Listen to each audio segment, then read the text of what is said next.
我现在来安装这个水山通，哦，那一般我们先抓水管的外径，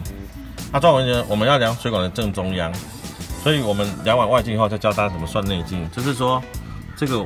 我们量39.2左右 ，OK， 好，那39.2左右，一般水管它会有一个厚度，水管会有一个厚度，所以大概一边大概是0.3到0.4，所以不是减6就是减8。好，那减6减8以后，刚刚我们量出来是39嘛，减完6或减完8，等于是大概31或32，刚好在32，刚好在它的正中央的分值，所以我们等一下开始剪水管。好，那我们现在开始来进行施工。好，那先剪掉水管。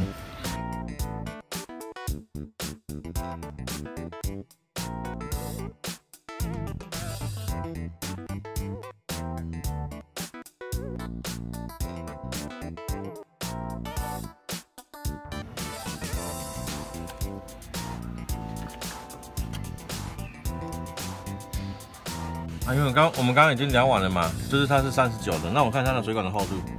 ，OK， 大概4.5左右，也差不多，所以减掉8，32减8大概30，是因为它是39左右嘛，所以大概31，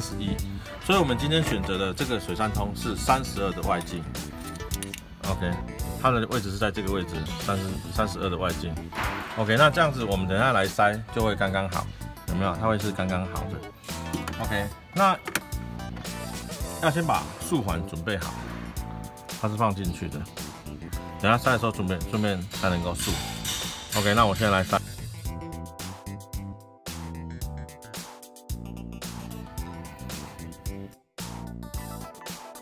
我现在锁伸舍，因为这个伸舍我们上面有一个那个止泻的带，那如果没有的话，你要自己缠。